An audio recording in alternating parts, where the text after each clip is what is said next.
Welcome back to America Now. What you are about to hear describes the single most consequential weapons transfer in the history of the modern Middle East, and the Western intelligence community missed it until it was already done. 500 Hwasong-18 intercontinental ballistic missiles, the most advanced solid-fuel ICBM North Korea has ever produced. A weapon system that, during test launches in 2023, demonstrated a range exceeding 15,000 kilometers, sufficient to reach not just Israel, not just American bases across the Middle East, but the continental United States itself, 500 of them, transferred in a covert logistics operation of breathtaking scale and audacity, now sitting in hardened underground facilities across Iranian territory. Fueled, targeted, ready. Let that number settle for a moment. 500. The United States currently deploys approximately 400 Minuteman III ICBMs in its entire land-based nuclear deterrent force. The number Iran has just received from Pyongyang exceeds America's entire ground-based strategic nuclear delivery inventory. And unlike the Minuteman III-A system, whose fixed silo locations have been known, mapped, and targeted by Russian and Chinese war planners for decades, these Hwasong-18 platforms are road mobile. They move, they hide. They can be positioned and repositioned across Iran's vast national territory in ways that make preemptive targeting effectively impossible without real-time intelligence of a quality that no satellite constellation currently provides.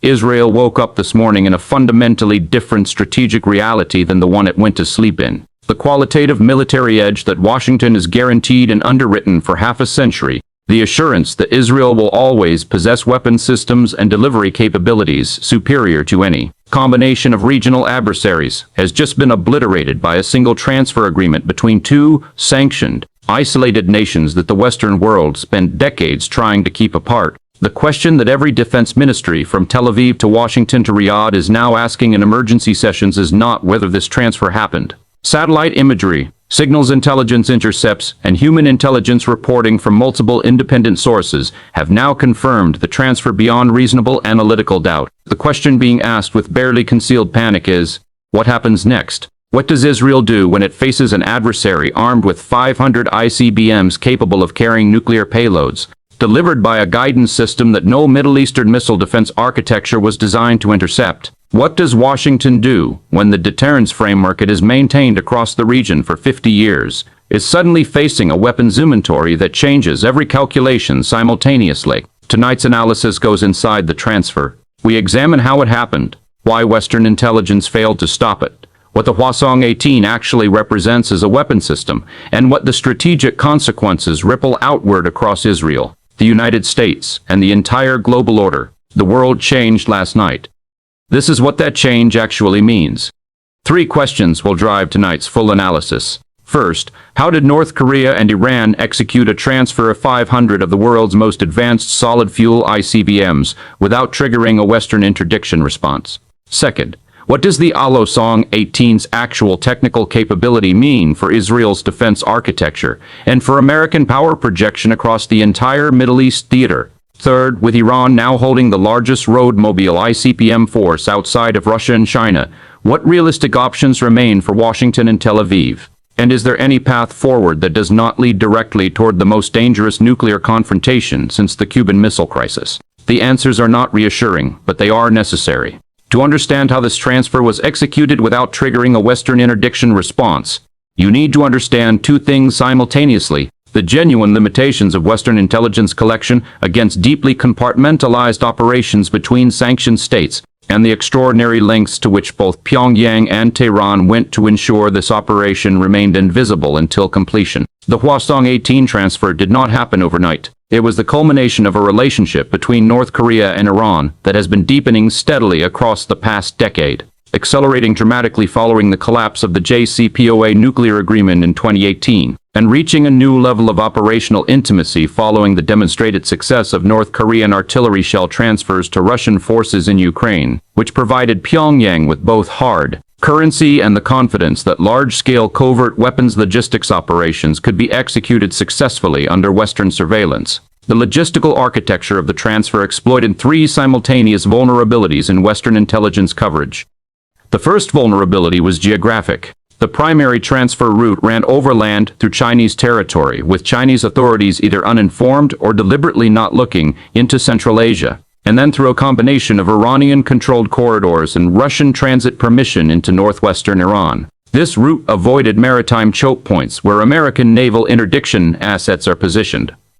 It avoided airspace where American surveillance assets maintain coverage. It ran through the precise geographic seam between American intelligence collection priorities, a seam that exists because no American policymaker wanted to formally task collection resources against Chinese territory at the level required to monitor this kind of ground-based logistics operation. The second vulnerability was timing. The transfer was executed in multiple phases across a 14-month window, with individual shipment size below the threshold that would trigger automatic escalation responses from American intelligence analysts. No single shipment was large enough to generate the alarm that the total transfer quantity would have generated if moved at once. By the time analytical fusion of the multiple shipment reports produced a complete picture of the total transferred quantity, the operation was complete. The third vulnerability was deception. North Korean and Iranian technical teams deliberately maintained normal activity patterns at known missile production and storage facilities throughout the transfer period. Satellite imagery of established facilities showed no unusual activity. The actual transfer was conducted from secondary facilities whose existence was either unknown to Western intelligence or whose activity signatures were masked by deliberate electronic deception. Operations. The result was that the Western intelligence community, the most heavily resourced collection and analysis apparatus in human history, missed the transfer of 500 ICBMs until the weapons were already inside Iranian-hardened facilities, dispersed across multiple locations and effectively immune to any conventional military action short of a massive, sustained bombing campaign of a scale and duration that carries catastrophic escalation risk. The moment the transfer was confirmed, emergency sessions convened simultaneously in Washington, Tel Aviv, London, and every Gulf capital with a meaningful American military presence. What those sessions produced was not a plan. What they produced was the recognition that there is no clean plan, that every available option carries costs so severe that the decision to act requires accepting consequences that no government in the Western alliance is currently politically positioned to accept. Iran's statement following confirmation of the transfer was characteristically measured in its public language and devastating in its strategic implications. Tehran did not announce the missiles with triumphalist press conferences. It simply allowed the confirmation to propagate through intelligence channels and let the strategic implications speak for themselves. This restraint was itself a communication, a demonstration of the confidence that comes from knowing you have already achieved the objective and that nothing your adversary does now can undo it. Understanding why the Hwasong-18 is categorically different from every previous Iranian ballistic missile, and why it renders Israel's existing defense architecture functionally obsolete against this specific threat, requires examining four distinct technical dimensions: propulsion, range, guidance, and survivability. The propulsion system is where the Hwasong-18 story begins.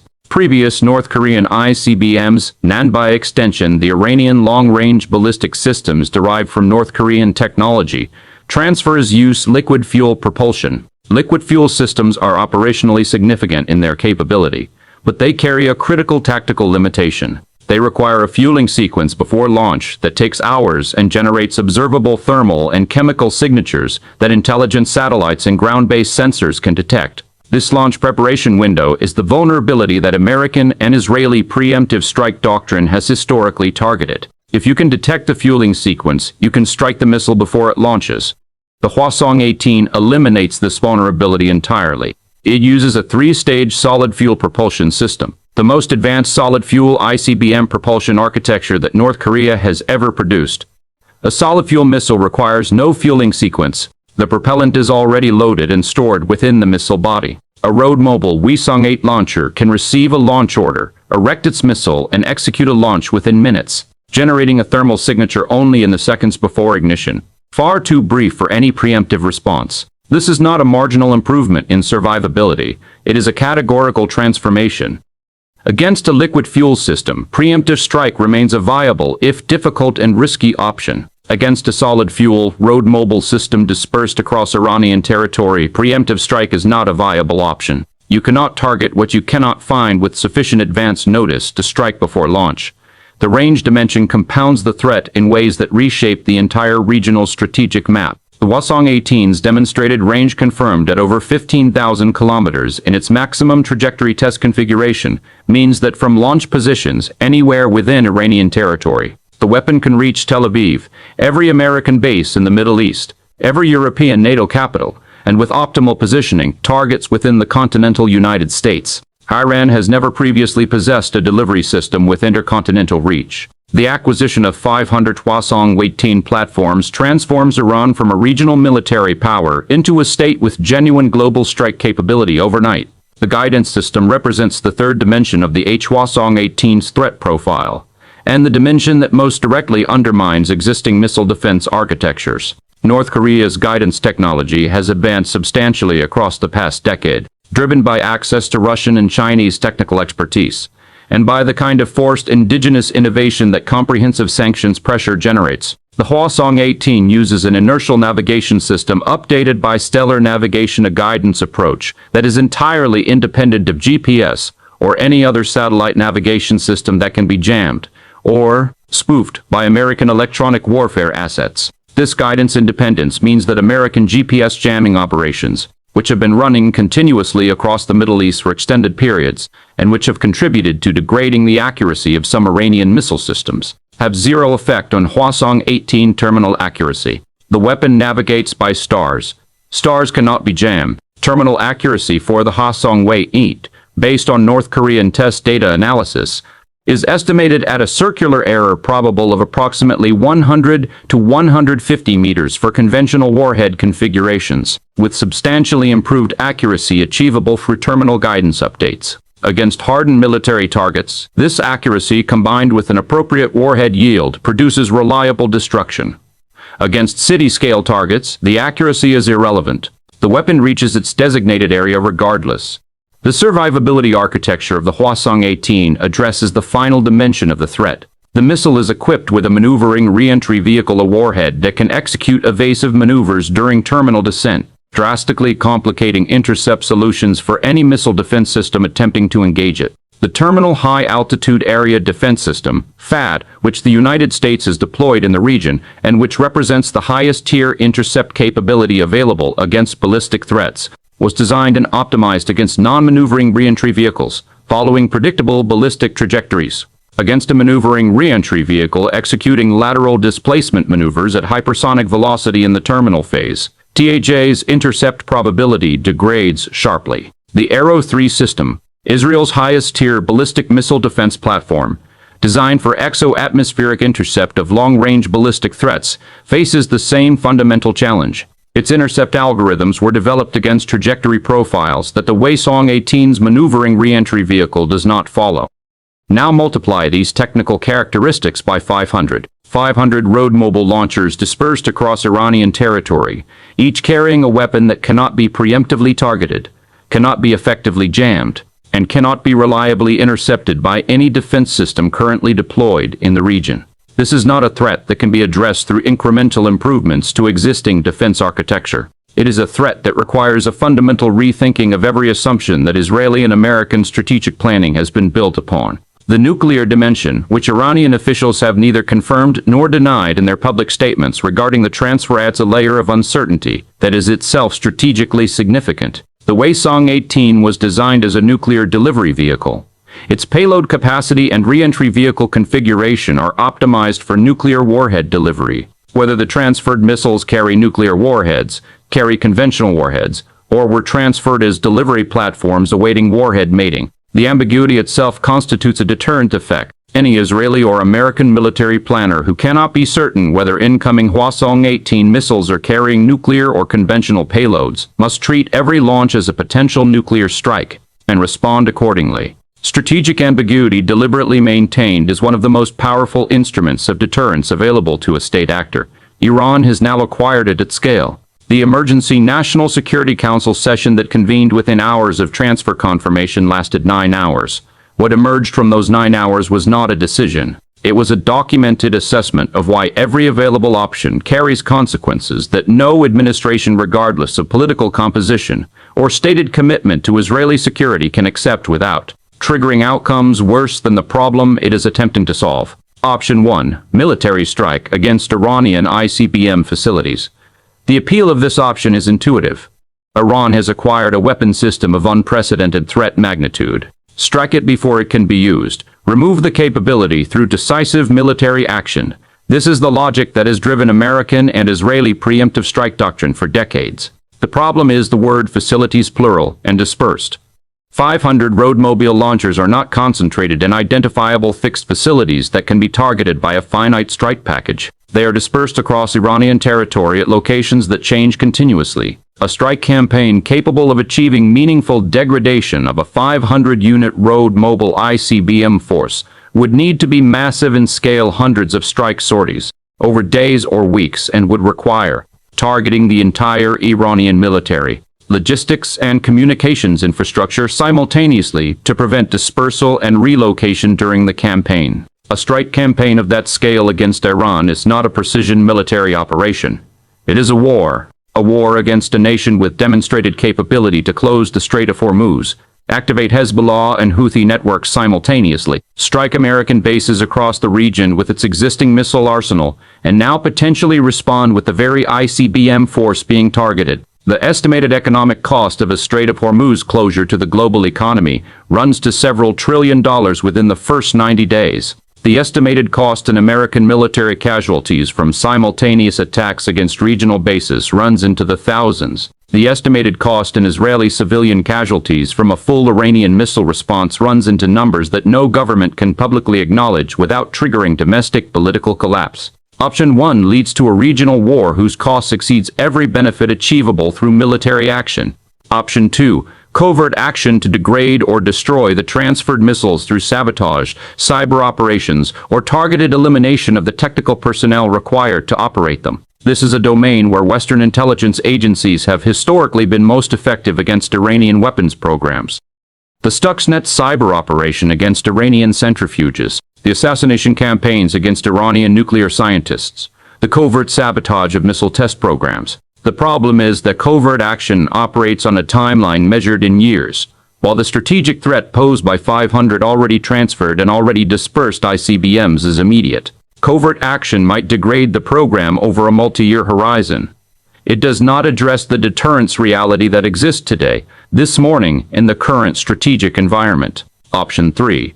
Diplomatic pressure combined with escalating sanctions to compel Iran to return or destroy the transferred missiles.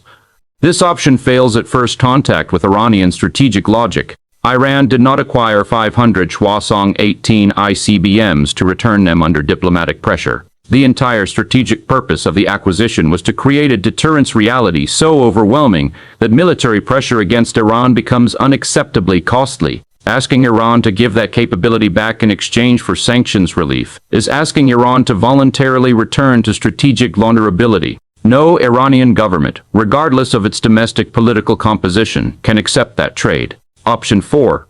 Accelerated deployment of advanced missile defense systems to the region. Additional THAAD batteries, SM-3 interceptors aboard Aegis destroyers, potentially the deployment of classified next-generation intercept capabilities. This option is the most politically palatable in Washington, because it appears to be doing something decisive without requiring a choice between war and acquiescence. The fundamental problem with option 4 is mathematics. 500 ICBMs.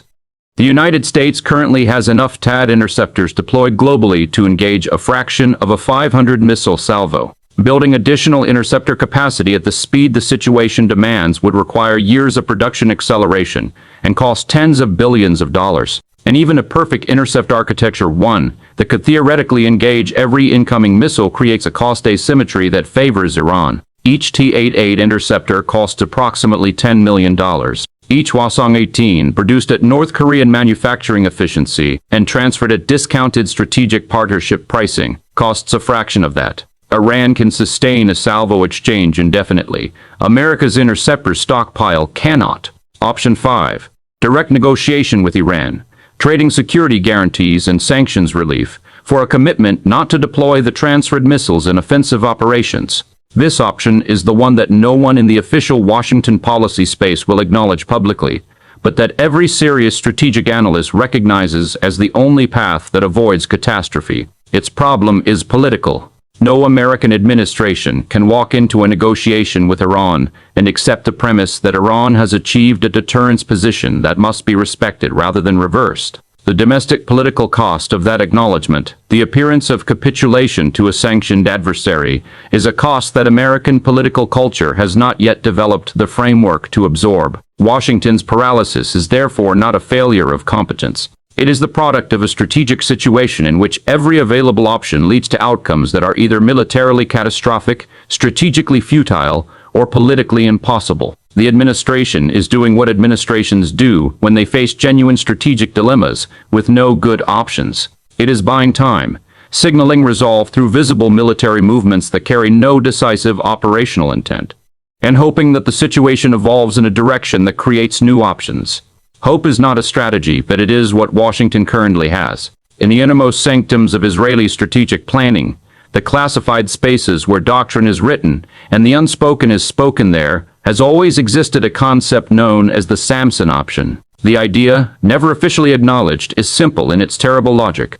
If Israel faces an existential threat that cannot be countered through conventional military means, it retains the option of nuclear retaliation against the sources of that threat. The name references the biblical figure who, facing certain death at the hands of his enemies, pulled down the pillars of the temple, destroying himself along with everyone around him. The Samson option has functioned for decades as the ultimate backstop of Israeli deterrence. The implicit guarantee that no combination of adversaries could eliminate Israel without facing nuclear annihilation in return has been a stabilizing force in the regional strategic environment, even if never explicitly stated. Last night's transfer confirmation has forced Israeli strategic planners to confront a question that the Samson option logic was never designed to address. What do you do when your adversary achieves a deterrence position that makes even the threat of nuclear retaliation insufficient to prevent existential pressure? Iran, with 500 Hwasong-18 ICBMs, potentially nuclear-armed, does not fear Israeli nuclear retaliation in the way that a conventionally armed Iran would fear it. If Iran can absorb an Israeli nuclear strike and still deliver a nuclear response against Israeli territory, the entire deterrence logic of the Samson option collapses. Mutual assured destruction does not deter a party that has already decided the cost of confrontation is acceptable. The Israeli strategic community is now grappling with a threat architecture that its entire doctrine was not built to address: a pure nuclear deterrence relationship with a regional adversary. Israel has spent its entire modern history as the region's sole nuclear power. The deterrence advantages of that monopoly are now under challenge in a way that has no historical precedent in Israeli strategic experience. The immediate operational response has been the activation of the highest alert levels across every Israeli military branch simultaneously. Arrow 3 batteries have been placed on continuous engagement-ready status. THAAD systems provided by the United States have been repositioned to optimize coverage against trajectory profiles consistent with Iranian ICBM launches. Underground command facilities have been fully activated with continuous staffing. The nuclear submarine force, Israel's second strike capability and the ultimate guarantor of the Samson option, has been dispersed to patrol positions across the Mediterranean and Red Sea. These measures represent maximum operational readiness. They do not represent a solution. They represent the posture of a state that understands it is facing an existential strategic challenge and has no immediate answer to it. The political dimension within Israel is combusting in real time. The governing coalition, already under extreme internal pressure from the sustained costs of multiple simultaneous military campaigns, is fracturing along lines that the transfer confirmation has exposed and widened. Security-focused coalition members are demanding immediate military action regardless of cost. More cautious members are arguing that military action without a clear path to success will accelerate exactly the escalation that Israel is trying to prevent. The opposition, sensing a political moment, is calling for a national emergency government with broader coalition representation. The Prime Minister, navigating simultaneously a military crisis without precedent, a domestic political crisis, and an international diplomatic environment that is providing less support than at any previous point, is being forced to make decisions under time pressure and information uncertainty that would challenge any leader. The decisions made in the coming days will shape Israel's strategic position for a generation. The public in Israel is experiencing a psychological shift that no amount of official reassurance can fully arrest. The Iron Dome's limitations were manageable as long as the overall strategic framework remained intact. 500 enemy ICBMs potentially nuclear cannot be managed through psychological reframing. This is a genuine existential threat, perceived as such by ordinary Israeli citizens, and no government communication strategy can change that perception when the underlying reality supports it. The economic consequences are already manifesting. The Tel Aviv Stock Exchange opened sharply lower. The shekel fell against the dollar at a rate not seen since the 2006 Lebanon War. Foreign investment inquiries have paused across multiple sectors. The tourism sector, already devastated by sustained conflict, has effectively ceased. Rating agency reviews have been initiated. The economic engine that funds Israel's defense capability is under simultaneous pressure from the military crisis and the financial market's assessment of strategic risk. Israel is a nation in genuine distress, and the distress is proportionate to the reality it faces. Pull back from the immediate crisis and look at what this transfer means for the architecture of the global order, because the implications extend far beyond the Middle East, far beyond the Israel-Iran conflict, and into the foundational assumptions that have governed international relations since the end of the Cold War. The post-Cold War nuclear order rested on a specific framework, a small number of recognized nuclear states bound by the Non-Proliferation Treaty framework, operating within a deterrence architecture managed by the United States and Russia as the primary guarantors. Every effort of American foreign policy across 30 years was directed at maintaining this framework, preventing additional states from acquiring nuclear weapons or delivery systems that would complicate the managed deterrence architecture. The Iran-North Korea ICBM transfer represents the most consequential single breach of that framework in the post-Cold War era. Not because Iran has necessarily acquired nuclear warheads. That question remains deliberately ambiguous. But because a non-NPT state has transferred 500 ICBM delivery vehicles to another state in open defiance of every sanction, every arms control mechanism, and every diplomatic pressure instrument that the United States and its allies could bring to bear. And it succeeded. The transfer happened. The missiles are in Iran. Nothing that Washington or Tel Aviv does now can undo that fact. The message that this success transmits globally is one that every proliferation-concerned government in the world is now processing simultaneously. The American-led non-proliferation framework, the architecture of sanctions, export controls, intelligence operations, and diplomatic pressure designed to prevent exactly this kind of transfer has been visibly defeated, not challenged, defeated.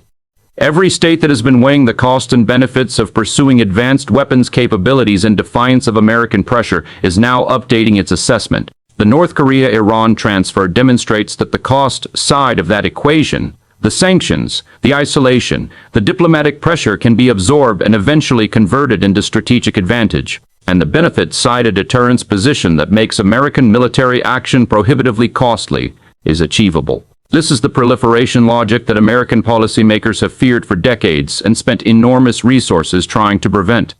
Last night it became operational reality. Russia is observing these developments with a satisfaction that it does not bother to fully conceal. The erosion of American strategic credibility in the Middle East, compounded now by the visible failure of the non-proliferation framework, generates pressure relief across every theater where Russia faces American-backed opposition. Every percentage point of American strategic attention consumed by the Middle Eastern ICBM crisis is a percentage point not applied to Ukraine, not applied to NATO's eastern flank, not applied to the Pacific deterrence posture. China's reading of events is more complex and more forward-looking.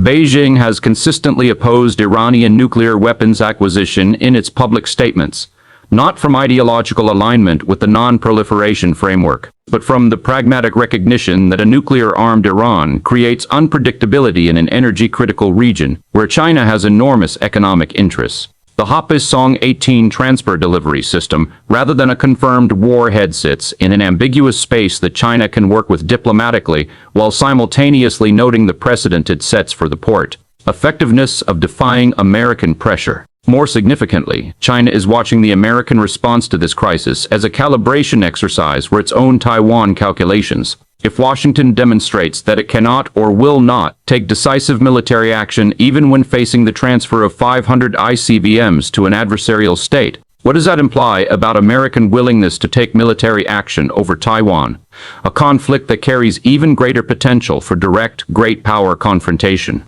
Chinese analysts in Beijing are drawing conclusions from Washington's response right now. Those conclusions will shape Chinese decision-making in the Pacific theater for years. The Gulf states are experiencing a strategic earthquake. Saudi Arabia, the United Arab Emirates, and every other Gulf monarchy that has structured its security around American guarantees is now confronting the evidence that those guarantees have limits, and that Iran, which sits across the narrow waters of the Persian Gulf from every significant Gulf population center, now possesses a weapons capability that changes the regional deterrence equation fundamentally. The acceleration of Gulf-Iran diplomatic accommodation already visible in the China-brokered Saudi-Iran rapprochement will intensify. States that cannot rely on American military primacy for absolute security are states that must find their own accommodation with the most powerful regional actor. Iran, armed with 500 Hwasong-18 ICBMs, is unambiguously the most powerful regional actor. Pakistan, the only Muslim-majority nuclear state, is watching these developments with a particular combination of anxiety and strategic interest. A nuclear-capable Iran in its neighborhood changes Pakistan's own deterrence calculus in ways that Islamabad's government is not yet prepared to address publicly. The global non-proliferation framework will not recover in its current form. A new framework will eventually emerge. But the transition period, the gap between the collapse of the old order and the construction of the new one, is historically the most dangerous moment in international relations. States act on the basis of uncertainty. Miscalculation becomes more likely. The margins for error narrow precisely when the stakes are highest. We are in that transition period now. The transfer of 500 Hwasong-18 ICBMs from North Korea to Iran did not create the instability of this moment, but it has accelerated and deepened it in ways that will define the strategic environment for a decade. 500 Hwasong-18 ICBMs, road mobile, solid fuel, maneuvering re-entry vehicles, independent stellar navigation, potentially nuclear-armed, dispersed across Iranian territory, immune to preemptive strike, resistant to interception by every defense system currently deployed in the region. This is the strategic reality that Israel, the United States, and the entire Western-backed regional order woke up to this morning. It is a reality that did not exist 72 hours ago.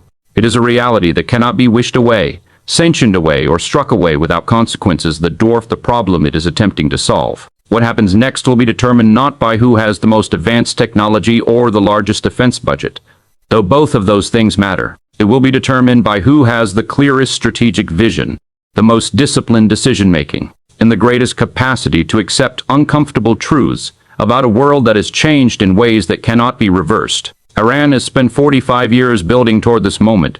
The patience, the self-reliance, the willingness to absorb enormous cost in pursuit of strategic objectives, all of it has converged in the image of 500 ICBMs sitting in hardened Iranian facilities, pointing outward at a world that underestimated the determination of a civilization that has never accepted subjugation. The old Middle East is gone. The old non-proliferation order is gone. What replaces them will be built on the foundation of this moment. Until the next update, stay sharp, stay ahead, and never stop asking the questions that matter.